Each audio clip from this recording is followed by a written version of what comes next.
Hello guys, today I'm going to be talking about if memory shapes identity, who are we without our past? This is a prompt from probably the interwebs, but it's very true because you can basically change your entire identity based on what past you decide that you have had. Because if you have decided that certain aspects of your past do not have any more meaning in your life, that is what will turn out to be true. Let's say I went through a really traumatic event as a child. Let's say you went through let's say you were abused, right? And so you tied an identity to yourself that in order to be taken care of, you have to experience some sort of pain from that person. A lot of people carry that belief through their life because of whatever abuse that may have occurred in their childhood. And it brings that into their mature relationships and friendships, where people won't be acting as good as they should to them.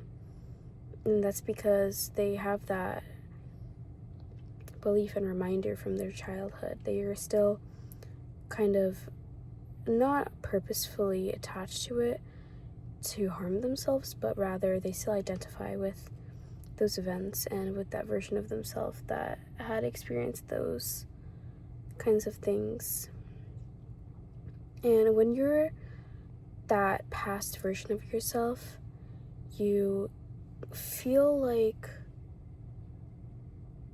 you might be going through a loop.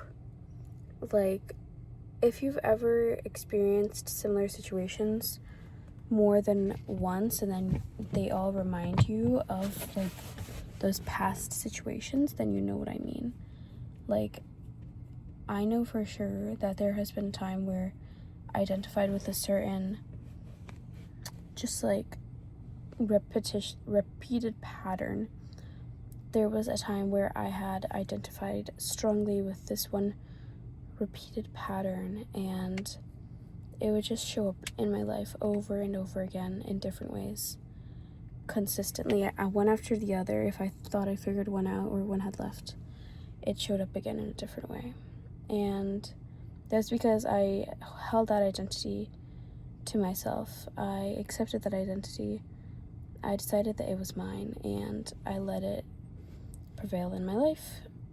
But that was unknowingly my choice. That was something that I unknowingly did to myself. And a lot of people do to themselves, not because they want to hurt themselves, but because they simply don't know that they can do something different. They can do the opposite and choose to not identify with something that is in their past and doesn't really have to do with them anymore.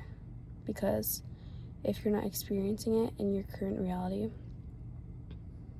if it's not right in front of your face at this moment in time, you do not have to acknowledge it.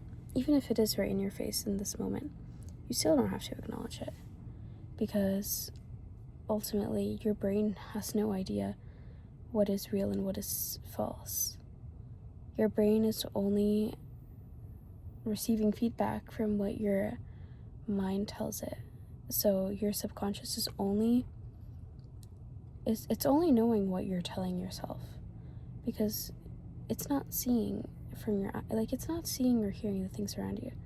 Whatever you decide a situation is, whatever you tell yourself, this is my past, this is my future, that's what will take shape in your mind and in your subconscious. So if you change those things around, even when it feels like you're lying to yourself, it's not going to be lying to yourself shortly when those situations are completely turned around. Once you've decided that, it's not lying to yourself now, because it's become your truth. So once you decide that certain things don't have to do with you, that certain people don't have a hold on you, that aspects of your past don't need to have any sort of impact on your life now, that's when you really have the power to completely reshape your identity. And it's not that you dislike your old identity, but it's that you know that you can have whatever you do want.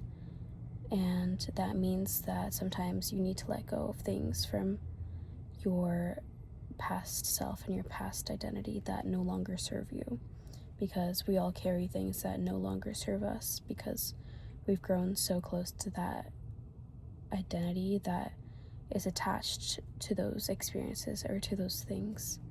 And that's why I also think doing a deep clean of your space, of your wardrobe, of anything you own consistently, and not owning too much old stuff is incredibly helpful.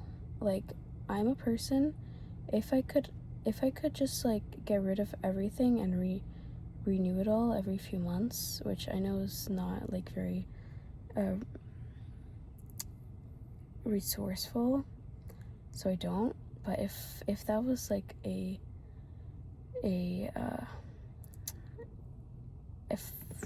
a good option, then I would totally do it, because I think that certain clothing and certain anything, honestly, if you have any sort of ties to an object, emotional reminders from maybe a time where you felt insecure, maybe a time where you felt sad, and you are wearing these things and it's reminding you of that, that's still an attachment. Even if it's unconscious, that's still an attachment to that version of yourself in the past.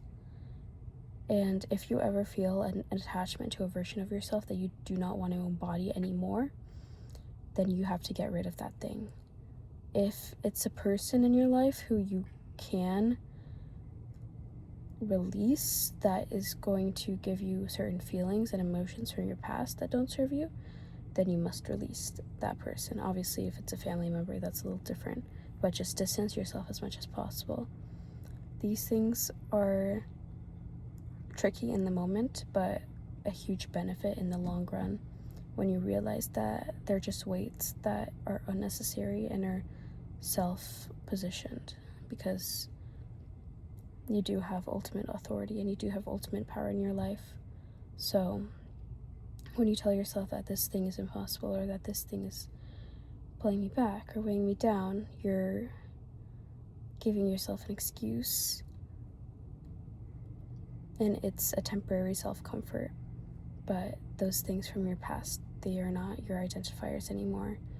If you decide that they are not, they don't have to be your identifiers anymore. They do not have to make any impact on your life. And maybe old things will come up to the surface when you are trying to get rid of them. Maybe old things will resurface even more than before when you start acknowledging that you need to let go of them. But that's part of it, and that's something that is going to test you to see how serious you are. And you just need to look at it and still choose that self that you want to be. That self that has the decision of releasing whatever you need to release from your past. Peace.